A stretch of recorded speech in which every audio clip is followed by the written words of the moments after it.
কলকাতা পুর ভোটে কেন্দ্রীয় বাহিনী দিয়ে ভোট করানোর দাবি। এবার সেই দাবিতে শীর্ষ আদালতে বিজেপি। রাজ্য নির্বাচন কমিশনের ভূমিকায় অসন্তুষ্ট বিজেপি নেতৃত্ব, পাল্টা বিজেপিকে খোঁচা তৃণমূলের। 19শে ডিসেম্বর কলকাতায় পুর ভোট, তার আগেই বাহিনী নিয়ে সুর চড়ছে। এবার এই ইস্যুতে জল গড়ালো দেশের শীর্ষ আদালতে। কেন্দ্রীয় বাহিনী দিয়ে পুর ভোট করানোর দাবিতে সুপ্রিম কোর্টের দ্বারস্থ হলো বিজেপি। মঙ্গলবার রাজ্য নির্বাচন কমিশনের সঙ্গে দেখা করে বিজেপি প্রতিনিধি দল। সেন্ট্রাল প্যারামিলিটারি ফোর্স ডিপ্লয়েড করা সুপ্রিম কোর্টে অর্ডারও দিয়েছিল। আমরা কলকাতা কর্পোরেশনের ক্ষেত্রে ভারতীয় জনতা পার্টি সুপ্রিম কোর্টে যে এসএলপি করেছে, আমাদের আবেদন কেন্দ্রীয় আধা সামরিক বাহিনী দিয়ে এখানকার নির্বাচনী প্রচার, নির্বাচন গণনা এবং ভোট গণনা পরবর্তী যে বিষয় সেটা দেখে নিই সেন্ট্রাল প্যারামিলিটারি ফোর্সের উপস্থিতিতে। এই আবেদনের ভিত্তিতে আমরা গেছি। বিরোধীদের এই দাবি নিয়ে পাল্টা কটাক্ষ শানিয়েছে রাজ্যের শাসক দল। গণতান্ত্রিক এটা দেশ, তাদের মনে হয়েছে তারা যাচ্ছে, প্রার্থী খুঁজে পাচ্ছেন না, দুই গোষ্ঠীর লড়াই, নেতারা খুঁজে পাওয়া যাচ্ছে না, একটু নামকরা নেতারা কেউ ভোটে দাঁড়ানোর সাহস পাননি, এখন গেছেন কেন্দ্রীয় বাহিনী নিয়ে সুপ্রিম কোর্টে। তাতে কি হবে? সুপ্রিম কোর্ট যা মহামান্য সর্বোচ্চ আদালত রায় দেবেন, নিশ্চয়ই আমাদের রাজ্য সরকার প্রশাসন আমরা মেনেছি। মঙ্গলবারই পুর ভোটে বাহিনী নিয়ে রাজভবনকে রিপোর্ট পাঠায় কমিশন। সেই রিপোর্টে কেন্দ্রীয় বাহিনীর উল্লেখ নেই। হাতে আর দিন কয়েক, এখন দেখার পুর ভোটের আগে বাহিনী তরজার জল কোন দিকে গড়ায়। রিপাবলিক বাংলা। কেন্দ্রীয় বাহিনী নয়, রাজ্যের পুলিশ দিয়েই পুর ভোট। কমিশনে লালবাজারের জমা দেওয়া নিরাপত্তার নীল নকশার চূড়ান্ত রিপোর্ট গেল রাজভবনে। কমিশনের দেওয়া রিপোর্টে সন্তুষ্ট নন রাজ্যপাল, দাবি বিরোধী দলনেতা শুভেন্দু অধিকারীর। কলকাতা পুরভোটে কেন্দ্রীয় বাহিনী মোতায়েন ঘিরে তুঙ্গে রাজনৈতিক তরজা। এই আবহেই পুরভোটের নিরাপত্তা নিয়ে কলকাতা পুলিশের দেওয়া চূড়ান্ত রিপোর্ট গেল রাজভবনে। মঙ্গলবার লালবাজারের তরফে নিরাপত্তার নীল নকশা চূড়ান্ত করে নির্বাচন কমিশনে পাঠানো হয়। সেই রিপোর্টই এদিন কমিশনের তরফে পাঠিয়ে দেওয়া হলো রাজ্যপালের কাছে। কমিশনের রাজভবনে দেওয়া রিপোর্টে কেন্দ্রীয় বাহিনীর কোনো উল্লেখ নেই, বরং রাজ্যের পুলিশ মোতায়েন করেই পুরভোট করানোর কথা বলা হয়েছে রিপোর্টে। আমাদের পুলিশ ফোর্স, আমরা কনফিডেন্ট যে ইলেকশনস পিসফুলি হবে এবং তার জন্য যে ব্যবস্থা করার সেটা কলকাতা পুলিশ করবে। যে অ্যারেঞ্জমেন্ট ইলেকশন কমিশন থেকে নির্ধারিত করে দেবে সেইভাবেই অ্যারেঞ্জমেন্ট করা হবে। আমাদের সিকিউরিটি যেরকম অ্যারেঞ্জমেন্ট হওয়ার সেটা আমরা প্রপোজাল দিয়েছি, কিন্তু সেটা যখন অ্যাপ্রুভড হয়ে আসবে, হয়তো হয়ে এসছে, সেই অনুযায়ী আমাদের যা এই মুহূর্তে যা কথা হয়েছে, রাজ্য পুলিশ থেকেও আমাদের কিছু ফোর্স আসবে। পুরভোটের নিরাপত্তায় বিশেষ নজরদারি, স্পর্শকাতর, অতি স্পর্শকাতর বুথে নজর। পুরভোটে 25% বুথে থাকছে সিসিটিভি। কেন্দ্রীয় বাহিনী দিয়ে কলকাতা পুরভোট করানোর দাবি তুলেছে বিজেপি। ফলে কলকাতা পুলিশের তরফে কমিশনে দেওয়া রিপোর্ট যা রাজভবনে পাঠানো হয়েছে তাতে সন্তুষ্ট নয় বিজেপি। মঙ্গলবার রাজভবনে রাজ্যপালের কাছে দরবার করেন বিরোধী দলনেতা শুভেন্দু অধিকারী। একটা রিপোর্ট তাকে দেওয়া হয়েছে এবং সেই রিপোর্টে মহামান্য রাজ্যপাল মহোদয় সন্তুষ্ট নয়, এটা আমাদের তিনি বলেছেন যে তিনি আরও ডিটেলস রিপোর্ট। সোমবার টুইট করে মঙ্গলবার বাহিনী সংক্রান্ত রিপোর্ট জমা দিতে কমিশনের দৃষ্টি আকর্ষণ করেছিলেন রাজ্যপাল। কমিশন রাজ্যপালের নির্দেশ মতো রিপোর্ট জমা দেওয়ার পর আরও তুঙ্গে পুরভোটে বাহিনী তরজা। রিপাবলিক বাংলা। স্বচ্ছ নির্বাচনের দাবিতে ভিভিপ্যাট যুক্ত ইভিএম এ ভোটের দাবি তুলেছে বিজেপি। এই ইস্যুতে প্রয়োজনে সুপ্রিম কোর্টে যাওয়ার হুঁশিয়ারি রাজ্যের বিরোধী দলনেতার। বিজেপিকে পাল্টা কটাক্ষ তৃণমূলের।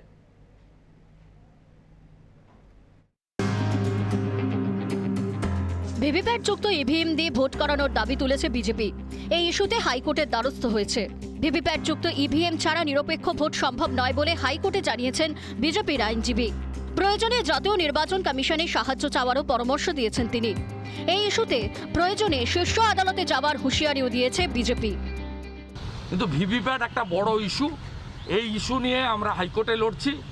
আমরা প্রয়োজন হলে এই ইস্যু নিয়ে সুপ্রিম কোর্ট পর্যন্ত যাব। ত্রিপুরার প্রসঙ্গ টেনে এই ইস্যুতে বিজেপির বিরুদ্ধে কটাক্ষ শানিয়েছে তৃণমূল। ত্রিপুরার পুরো ভোটে সিসি ক্যামেরা থাকবে না, ভিভিপ্যাট থাকবে না, কেন্দ্রীয় বাহিনী গেলে ওনাদের আপত্তি হবে, আর সেইগুলো পশ্চিমবঙ্গে চাই তো মামার বাড়ি নাকি? হাতে আর 2 সপ্তাহ, তারপরেই কলকাতায় পুরভোট। পুরভোটের আগে কমিশনের ভূমিকা নিয়ে প্রশ্ন তুলেছে বিজেপি। এই পরিস্থিতিতে ক্রমশই জটিল হচ্ছে পরিস্থিতি। রিপাবলিক বাংলা। ইসলামপুরকে পৃথক জেলার প্রস্তাব খারিজ মুখ্যমন্ত্রীর। প্রশাসনিক বৈঠকে মুখ্যমন্ত্রীর ধমক তৃণমূল বিধায়ক আব্দুল করিম চৌধুরীকে। ইসলামপুরটাকে উন্নতর করে আপনি ইসলামপুর ডিস্ট্রিক্ট করে দেন, এটাই আমার দাবি। ব্যাস, এই আপনার কাছে আমি দাবি জানিয়েছি। প্রশাসনিক বৈঠকে তৃণমূল বিধায়কের প্রস্তাবে মেজাজ হারালেন মুখ্যমন্ত্রী। ইসলামপুরকে পৃথক জেলার প্রস্তাব খারিজ করলেন মুখ্যমন্ত্রী। সেই সঙ্গে রীতিমতো ধমক মমতার। এইরকম দাবি মিটিং এ করা উচিত নয়, ঠিক আছে? এগুলো হয় না, ঠিক আছে? বসুন, হ্যাঁ বসুন, এসব চিপ কথাবার্তা বলবেন না। তার কারণ হচ্ছে কোথাতে এরকম করে আপনার এইটুকু একটা ছোট ডিস্ট্রিক্ট, তার মধ্যে 2টো সাব ডিভিশন আছে। ইসলামপুর সাব ডিভিশন আছে already. Islampur police sub already police district আছে, অলরেডি পুলিশ ডিস্ট্রিক্ট করে দেওয়া হয়েছে। অফিসার কোথা থেকে পাবেন? অফিসার পেলে তো হবে না। একটা ডিস্ট্রিক্ট করতে গেলে তার অনেক কাজ করতে হয়, কোথা থেকে পাবে? আপনার কি অসুবিধা আছে? রায়গঞ্জ থেকে ইসলামপুর কতটা? এইটুকু। বসুন। আপনি সুন্দরবন দেখেছেন কত বড়? মুর্শিদাবাদ দেখেছেন কত বড়? বসুন। মঙ্গলবার রায়গঞ্জের কর্ণজোড়ায় প্রশাসনিক বৈঠক করেন মুখ্যমন্ত্রী মমতা বন্দ্যোপাধ্যায়। 2 দিনাজপুরের প্রশাসনিক বৈঠক থেকেই একগুচ্ছ প্রকল্পের শিলান্যাস ও উদ্বোধন করেন মমতা বন্দ্যোপাধ্যায়। বৈঠক থেকেই খোঁজ নেন 2 জেলার সরকারি প্রকল্পগুলি নিয়ে। প্রশ্নোত্তর পর্বে মেজাজ হারান মুখ্যমন্ত্রী। রিপাবলিক বাংলা। একদিকে সাসপেন্ড হওয়া সাংসদদের সঙ্গে দিল্লিতে ধর্নায় বসলেন অভিষেক বন্দ্যোপাধ্যায়। সাসপেন্ড হওয়া সাংসদদের পাশে থেকে কেন্দ্রের বিরুদ্ধে সুর চড়ালেন তৃণমূলের সর্বভারতীয় সাধারণ সম্পাদক। দিল্লিতে সংসদীয় কমিটির বৈঠকে গড়হাজিরার জেরে অন্যদিকে মিমি চক্রবর্তী এবং নুসরাত জাহানকে শোকজ করল দল।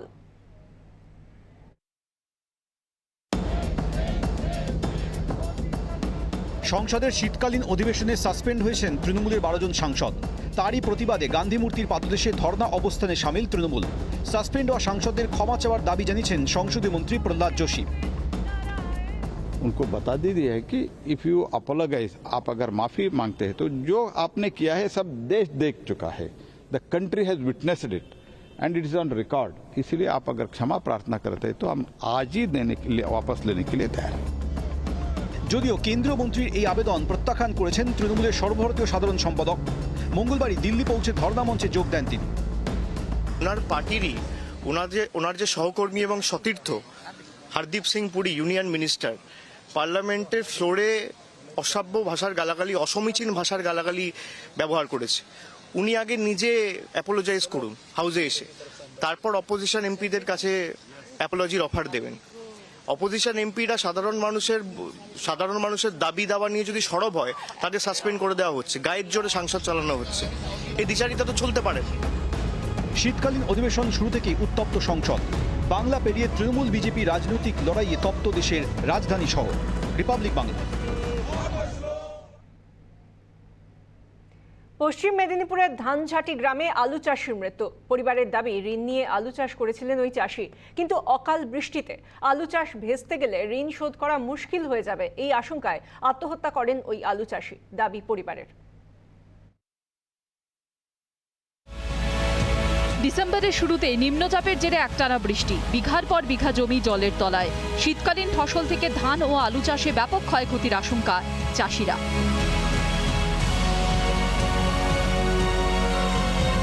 পশ্চিম মেদিনীপুরের ধানঝাটি গ্রামে এক আলু চাষির মৃত্যু। পরিবারের দাবি, 25,000 টাকা ঋণ নিয়ে 1 বিঘা আলু চাষ করেছিলেন ভোলানাথ বায়েন, কিন্তু বৃষ্টির জেরে সিঁদুরে মেঘ দেখেন ভোলানাথ।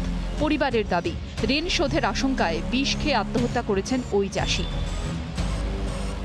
মহাশয়, আমি আপনাকে বলতে চাই, আমাদের এই বর্ধমান জেলায় গোবিন্দভোগ চাল তার চাষ হয়, যেটা গোবিন্দকে ভোগ লাগাবার জন্য যে চালের উপয়োগ করা হয় তার চাষও ওখানেই হয়।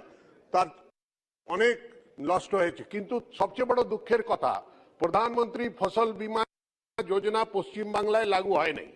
আমার চিন্তার বিষয় এটাই যে 200 কোটি টাকা দুর্গাপূজায় উড়িয়েছেন। 200 কোটি টাকা দিয়ে পশ্চিম মেদিনীপুর জেলা, বাঁকুড়া জেলা, পূর্ব বর্ধমান জেলা এবং হুগলি জেলা এই বন্যা কবলিত এলাকার মানুষকে মানে চাষিদেরকে আমন যারা পাবেন না, আলু শেষ হয়ে গেছে, তাদেরকে সার আর বীজ করে নতুন করে আলু লাগানোর সুযোগ সরকার নিক। নিম্নচাপের জেরে বৃষ্টির ফলে জল থই থই নদীয়ার বিঘার পর বিঘা ক্ষেত। অল্প সময়ে অনেকেই ফসল ঘরে তুলতে পারেননি, আর্থিক ক্ষতির আশঙ্কায় চাষিরা।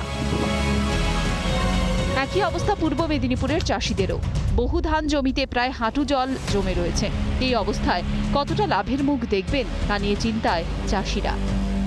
প্রচুর জল, ধান জলে পড়ে আছে, আমরা তুলতে পারছি না, চাষবাস করেছি, প্রচুর অবস্থা খারাপ, রোদও নেই, পরিস্থিতি খারাপ, ওই জন্য আমরা কিছু করতে পারছি না।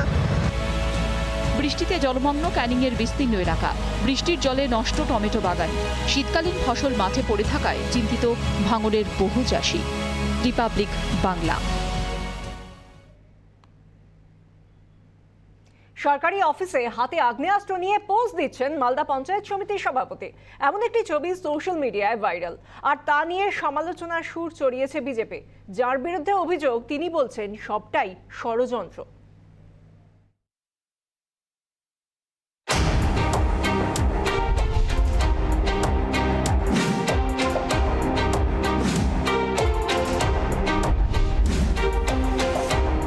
মালদা পঞ্চায়েত সমিতির সভাপতি তথা জেলা মহিলা তৃণমূলের সভানেত্রী মৃণালিনী মণ্ডল সরকারি অফিসে বসে রয়েছেন আগ্নেয়াস্ত্র হাতে। শাসক দলের অস্বস্তি বাড়িয়ে তার এই ছবি ইতিমধ্যেই ভাইরাল সামাজিক মাধ্যমে। যদিও বিষয়টিকে চক্রান্ত বলেই দাবি মৃণালিনী মণ্ডলের। যেহেতু মাননীয় মুখ্যমন্ত্রী আমাদের মালদা সফরে এসছেন, আমার দলের কাছে এবং মাননীয় মুখ্যমন্ত্রীর কাছে আমার ভাবমূর্তি নষ্ট করার জন্য যে বিরোধী দলের কিছু অসাধু লোক যে ইচ্ছাকৃতভাবে আমাকে বদনাম করার জন্য, এইটা হচ্ছে ভূমি কর্মদক্ষর হাজবেন্ড মুকুলেশ্বর রহমানের এটা লাইটার। উনি ওনার কাছে এটা লাইটার ছিল, উনি আমাকে দেখিয়েছিলেন, জাস্ট আমি হাতে নিয়ে ওটা দেখেছিলাম, ব্যাস এইটুকুই, আর কিছু নয়।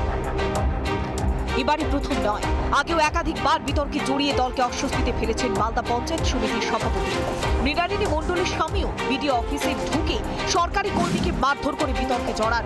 এবার প্রকাশ্যে এলো মৃণালিনী মণ্ডলের সরকারি অফিসে আগ্নেয়াস্ত্র হাতে বসে থাকার ছবি। ঘটনাকে কেন্দ্র করে একাধিক প্রশ্ন উঠছে। সরকারি অফিসে আগ্নেয়াস্ত্র নিয়ে তিনি কিভাবে প্রবেশ করলেন? মৃণালিনী মণ্ডল কোথা থেকে পেলেন আগ্নেয়াস্ত্রটি? তার কি এই আগ্নেয়াস্ত্রের লাইসেন্স আছে? কি উদ্দেশ্যে তিনি আগ্নেয়াস্ত্র সংগ্রহ করেছেন? প্রশাসনিক পদে থেকে কিভাবে আইন ভঙ্গ করছেন? এই ঘটনা জেলায় রাজনৈতিক উত্তাপ বাড়িয়েছে। জেলা বিজেপির সভাপতি গোবিন্দ চন্দ্র মণ্ডল শাসক দলের সংস্কৃতি নিয়ে কটাক্ষ করেছেন। তার অভিযোগ মালদাকে বারুদের স্তূপের উপরে বসিয়ে রেখেছে শাসক দল। এটাই স্বাভাবিক। তৃণমূল কংগ্রেসের কাছে এর চাইতে বেশি আশা করা যায় না। 11 বছর ধরে গোটা পশ্চিমবঙ্গকে যেরকম ভাবে বারুদের স্তূপের উপরে দাঁড় করিয়ে দিয়েছে, মালদা জেলাকেও কম করেনি। রাজ্য তৃণমূলের সাধারণ সম্পাদক কৃষ্ণেন্দু নারায়ণ চৌধুরী বলেছেন, পুলিশ ঘটনা তদন্ত করবে। প্রথমত সরকারি চেয়ারে বসে এই ধরনের আগ্নেয়াস্ত্র নিয়ে খেলা করাটা ঠিক নয়। তবে আগ্নেয়াস্ত্রটা টয় না অরিজিনাল সেটা তো পুলিশ অনুসন্ধান করে বলবে, কিন্তু যা ছবিটা আমি দেখলাম তাতে মনে হচ্ছে যে একটা অরিজিনাল আগ্নেয়াস্ত্র। ছবিতে জেলা তৃণমূল কংগ্রেসের প্রথম সারির নেত্রীর হাতে যে আগ্নেয়াস্ত্র দেখা যাচ্ছে তা আসল নাকি নকল তা নিয়ে প্রশ্ন উঠছে। তবে বিষয়টি যে পুরো ভোটের আগে দলের ভাবমূর্তি ক্ষতিগ্রস্ত করবে তা মেনে নিচ্ছেন শাসক দলের নেতারা। ঘটনার তদন্ত শুরু করেছে পুলিশ। মালদা থেকে রাজশ্রী প্রসাদের রিপোর্ট, রিপাবলিক বাংলা। রাজ্যের সমবায় ব্যাংকগুলির দুরবস্থা নিয়ে মুখ্যমন্ত্রীকে আক্রমণ করলেন শুভেন্দু অধিকারী। এদিন তিনি বিদ্যাসাগর কোঅপারেটিভ ব্যাংকের বোর্ড অফ ডিরেক্টরের মিটিংয়ে যোগ দেন, যা নিয়ে তাকে পাল্টা কটাক্ষ করেছেন তৃণমূল বিধায়ক অজিত মাইতি।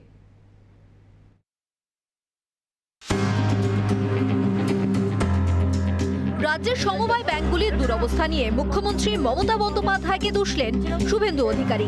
মঙ্গলবার রাজ্যের বিরোধী দলনেতা যান বিদ্যাসাগর কোঅপারেটিভ ব্যাংকে। গত 16 সেপ্টেম্বর অনাস্থা প্রস্তাব এনে তাঁকে চেয়ারম্যান পদ থেকে সরিয়ে দেওয়া হয়। এদিন বোর্ড অফ ডিরেক্টরদের বৈঠকের সময়ই ব্যাংকে আসেন শুভেন্দু। 2 বছর পর ব্যাংকে এসে রাজ্যের সমবায় ব্যাংকগুলির দুরবস্থা নিয়ে সুর চড়ান মুখ্যমন্ত্রীর বিরুদ্ধে। ব্যাংকের আমি পরিচালক, 2014 সালে মমতা ব্যানার্জি আমাকে আটকাতে চেয়েছিল। আমি উচ্চ আদালতের অর্ডার করিয়ে 14 সাল থেকে এই ব্যাংকের সঙ্গে যুক্ত। মমতা ব্যানার্জি ভেবেছিল যে শুভেন্দু অধিকারীকে এখান থেকে সরিয়ে দিবে। শুভেন্দু অধিকারী পরিচালক, পরিচালক মানে ব্যাংকের নিয়ন্ত্রক। শুভেন্দু অধিকারীকে সরানো যায় না।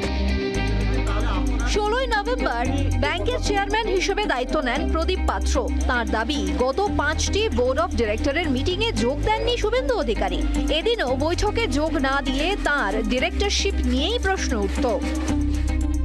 ইতিপূর্বে 5টা বোর্ড মিটিংয়ে তিনি উপস্থিত থাকেননি, ফলে আজকের মিটিংয়ে যদি তিনি না উপস্থিত থাকতেন তাহলে তার ডাইরেক্টরশিপ নিয়ে কোশ্চেন উঠে যেত। এদিন ব্যাংকে আসা নিয়ে শুভেন্দু অধিকারীকে কটাক্ষ করেছেন তৃণমূল বিধায়ক অজিত মাইতিও। বিরোধী দলনেতা নয়, পদলোভী শুভেন্দু অধিকারী আজকে 2 বছর বাদে হঠাৎ খেয়াল হলো বিদ্যাসাগর ব্যাংকের মিটিং অ্যাটেন্ড করতে হবে, নাহলে ওর ডিরেক্টর পদটাও চলে যাবে। আগে চেয়ারম্যান পদ থেকে উনি অপসারিত হয়েছেন ওনার কীর্তির জন্য, আর এসে বড় বড় কথা বলছেন মুখ্যমন্ত্রীর বিরুদ্ধে। সেখানে শুভেন্দু অধিকারী দাওয়াতে ক্ষতিগ্রস্ত কৃষকদের কৃষি ঋণ মকুবের দাবি তোলেন। পশ্চিম মেদিনীপুর থেকে সুদীপ্ত দাস, রিপাবলিক বাংলা।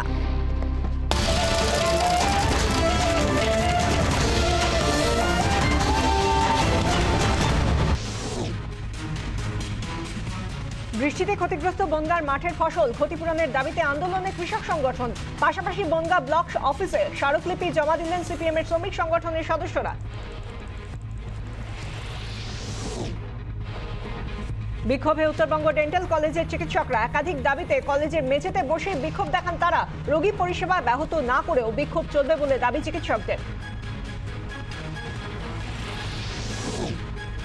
উত্তর দিনাজপুরের কান্তি এলাকায় ছাত্র খুনের ঘটনায় অভিযুক্তদের শাস্তির দাবিতে বিক্ষোভ। কান্তি পুলিশ ফাঁড়ির সামনে বিক্ষোভ দেখান স্থানীয়রা।